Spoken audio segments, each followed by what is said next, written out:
Hey, welcome back. Today's subject is due diligence, which is the time period after the letter of intent is signed or a purchase contract is signed.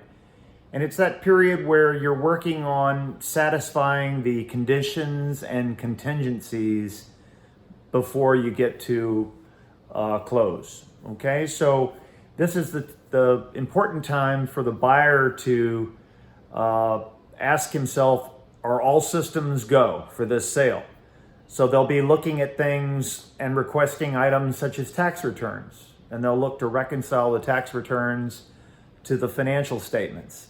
They'll be curious about the employee roster, and most importantly, the pay plans of those employees, thinking about their management staffing plans and how the present employees fit into those plans.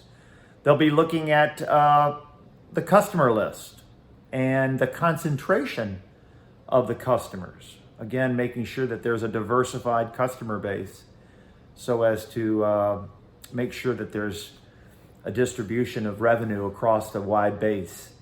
I'll be looking at appraisals for parts or for fixtures and furniture and equipment, if necessary, depending on the components of the deal. They'll be looking at bank financing and securing letters of credit for floor plans in the case of automobile dealerships, or credit lines for inventory. So putting the final touches on the investment decision or the financing decision on the investment. And then also looking at the legal structure of the business. Is it going to be an S Corp? Is it going to be an LLC, partnership? Those types of considerations. So that's pretty much what the buyer will be occupied with during due diligence. And there are more things depending on the particular deal. The seller will be preparing his business for sale. He'll be looking at his banking relationships, making sure that those are in order and being locked down at the appropriate time. Again, maintaining confidentiality until the very last minute. He'll be looking at finalizing the purchase allocation, the purchase price allocation, I should say. And of course, that's a negotiation with the buyer, but there are various tax implications associated with how you allocate the purchase price. If there's a lease involved, he'll be contacting the landlord and beginning to put the footings in place for either a lease assignment to the new buyer or the construction and development of an all-new lease, as the case may be.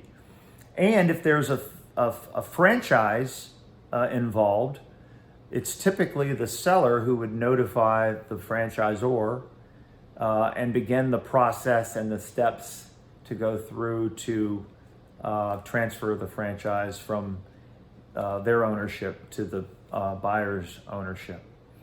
So due diligence is a very, very important phase for both of the buyer as a final all systems go checklist, and also for the seller to prepare the business for eventual sale.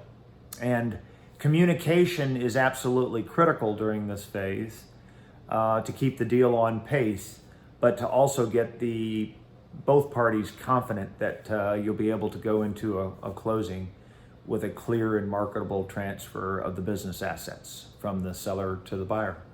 Okay, so that's a little bit of due diligence 101. Very important milestone in the sale of a business. And if you do your homework, it sets up a very nice closing for both buyer and seller. All right, that's another Broker 101. Thanks for joining. Always a pleasure. And we'll talk to you soon. All right, have a good one.